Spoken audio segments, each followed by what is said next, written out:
સુમસાન રસ્તા પર લિફ્ટ માંગી મદદ લેવી એક વૃદ્ધને ભારે પડી ગઈ હતી। અમરેલી જિલ્લાના લાઠી નજીક 15 જુલાઈના રોજ બનેલી હની ટ્રેપની ઘટનામાં પોલીસે મોટો પર્દાફાશ કર્યો તો લિફ્ટના બહાને ફસાવી ટીકાપાટનો માર મારી બળાત્કારના જૂઠા કેસમાં ફસાવી દેવાની ધમકી આપી લાખો રૂપિયા પડાવતી આંતર જિલ્લા હની ટ્રેપ ગેંગના 4 શાતીર આરોપીઓને લાઠી પોલીસે દબોચી લીધા છે। ઘટનાની વિગત એવી છે કે ફરિયાદી પોતાની બાઇક પર દીકરીના ખબર અંતર પૂછવા દામનગર જઈ રહ્યા હતા ત્યારે લાઠી ચોકડી પાસે એક મહિલાએ હાથ ઊંચો કરી ભૂરખિયા સુધીની લિફ્ટ માંગી હતી। મહિલાને પોતાની સાથે ભૂરખિયા દરવાજા પાસે પહોંચ્યા ત્યારે જ પાછળથી ફોરવ્હીલ કારમાં આવેલા આરોપીઓએ બાઇક રોકી દીધું હતું। આરોપીઓએ ફરિયાદી સાથે બળજબરી કરી ટીકાપાટુનો માર માર્યો તો મહિલાને કેમ બેસાડી તેમ કહી બળાત્કારના કેસમાં ફસાવી દેવાની ધમકી આપી રૂપિયા 2.50 લાખની ખંડણી માંગી હતી, જેમાંથી 58,000 ગૂગલ પે મારફતે ઓનલાઈન ટ્રાન્સફર કરાવી આરોપીઓ ફરાર થઈ ગયા હતા। લાઠી પોલીસે ભાવનગર અને અમદાવાદ શહેર પોલીસની મદદથી ચારે આરોપીને પકડી પાડ્યા છે। પોલીસ તપાસમાં પકડાયેલા આરોપીઓની ઓળખ ઘનશ્યામભાઈ લાઠિયા, નિલેશ ગોસ્વામી, રાજેશ ઉર્ફે રાજુ કાથરોટિયા અને હેતલ સોરઠિયા તરીકે થઈ હતી અને આ તમામ આરોપીઓ સુરતના રહેવાસી છે અને મહિલાઓનો ઉપયોગ કરી અલગ અલગ જગ્યાએ નિર્દોષ લોકોને હની ટ્રેપનો શિકાર બનાવતા હતા। પકડાયેલા આરોપીઓનો ગુનાહિત ઇતિહાસ ખૂબ જ વિશાળ છે, જેમાં ઘનશ્યામ સામે 7 ગુના અને નિલેશ સામે 4 ગુના, રાજેશ સામે 4 ગુના નોંધાયા છે। પોલીસે આરોપી પાસેથી ખંડણીના 58,000 રોકડા અને 4 મોબાઈલ અને ગુનામાં વપરાયેલી ફોરવ્હીલ કાર કબજે કરી આગળની કાર્યવાહી હાથ ધરી છે। અજાણ્યા લોકોને લિફ્ટ આપવી કે આવી જામમાં ફસાવવું કેટલું જોખમી સાબિત થઈ શકે છે તે આ ઘટના દર્શાવે છે। લાઠી પોલીસે શાતીર ટોળકીને જેલના સળિયા પાછળ ધકેલીને વધુ તપાસ હાથ ધરી છે। તારીખ 15/7/2026 ના રોજ અમરેલી જિલ્લાના લાઠી પોલીસ સ્ટેશન ખાતે એક હની ટ્રેપનો ગુનો દાખલ થયો હતો। આ જે ગુનો છે તે કુલ 5 વ્યક્તિઓ વિરુદ્ધ દાખલ થયો હતો, જેમાં નિલેશ ગોસ્વામી, શ્યામ તથા 2 અજાણ્યા ઈસમો તથા 1 અજાણી મહિલા વિરુદ્ધ દાખલ કરવામાં આવ્યો હતો। આ કામના જે અન્ય 4 આરોપીઓ છે તેને લાઠી પોલીસ સ્ટેશન દ્વારા પકડવામાં આવેલા છે।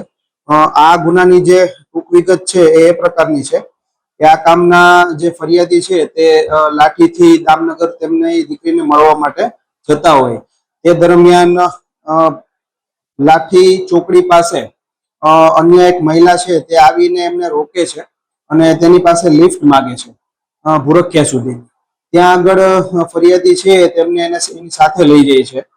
ભૂરખિયા દરવાજા પહોંચ્યા એની સાથે અન્ય 4 વ્યક્તિઓ એક ફોરવ્હીલ ગાડીમાંથી આવે છે, તેમને રોકે છે અને તેમની સાથે બળજબરી પૂર્વક તેમને ઢીકાપાટાનો માર મારે છે અને તેના ઉપર આક્ષેપ કરે છે કે આ મહિલાને તમે કેમ બેસાડી અને તું અમને ખંડણી નહીં આપતો તારા વિરુદ્ધ અમે ખોટો બળાત્કારનો કેસ કરી અને તને આમાં સંડોવી દઈશું। આમ કરી અને ફરિયાદી પાસે આ કામના જે 5 આરોપીઓ છે તેમના દ્વારા 2.5 લાખ રૂપિયાની ખંડણી માંગવામાં આવી હતી। તેમાંથી જે 58,000 રૂપિયા છે તે ફરિયાદી દ્વારા ગૂગલ પે મારફતે એક આરોપીને ઓનલાઈન એકાઉન્ટ મારફતે આપવામાં આવેલ હતા। આ બનાવ બન્યા બાદ જે 5 આરોપીઓ છે તે નાસી ગયેલ હોય લાઠી પોલીસ સ્ટેશનમાં BNS ની કલમ 140(3), 308(5), 308(7), 61(2), 115(2), 126(2) તથા 351(3) મુજબ ધોરણસર ગુનો દાખલ કરવામાં આવ્યો હતો। આ ગુનાના કામે એક આરોપીની અટકાયત ત્યારે જ કરવામાં આવી હતી। અન્ય જે 4 આરોપીઓ છે તેને લાઠી પોલીસ સ્ટેશન દ્વારા ભાવનગર તથા અમદાવાદ શહેર પોલીસની મદદથી પકડી પાડવામાં આવ્યા છે। જે 4 આરોપીઓ છે તેનું નામ છે ઘનશ્યામભાઈ ધીરુભાઈ લાઠિયા, નિલેશભાઈ અશોકભાઈ ગોસ્વામી, રાજેશભાઈ ઉર્ફે રાજુ ભીખાભાઈ કાથરોટિયા, હેતલબેન વાઇફ ઓફ નરેશભાઈ સોરઠિયા। આ 4 આરોપીઓને પોલીસ દ્વારા પકડવામાં આવ્યા છે। આ કામના જે આરોપીના જે મુદ્દામાલ જે છે 58,000 રૂપિયા પૂરેપૂરા પોલીસ દ્વારા રિકવર કરવામાં આવ્યા છે। તદુપરાંત એમના જે 4 મોબાઈલ ફોન છે તથા જે ફોરવ્હીલનો ઉપયોગ કરવામાં આવ્યો હતો તે તમામ વસ્તુ પોલીસ દ્વારા કબજે કરવામાં આવી છે। આ જે આરોપીઓ છે તેનો ગુનાહિત ઇતિહાસ ખૂબ જ વિશાળ છે। આરોપી ઘનશ્યામ લાઠિયા વિરુદ્ધ કુલ 7 ગુનાઓ દાખલ ભૂતકાળમાં થયેલા છે। આરોપી નિલેશ ગોસ્વામી વિરુદ્ધ 4 ગુના દાખલ થયેલા છે। આરોપી રાજેશ ઉર્ફે રાજુ કાથરોટિયા વિરુદ્ધ 4 ગુના દાખલ થયા છે।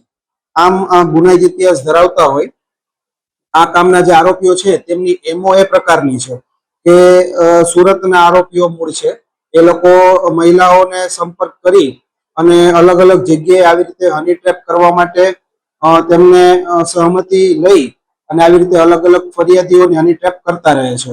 અને આમના વિરુદ્ધ ખૂબ જ ગંભીર ગુનાઓ દાખલ થયેલા છે. આગળની તપાસ છે હાલ ચાલુ છે.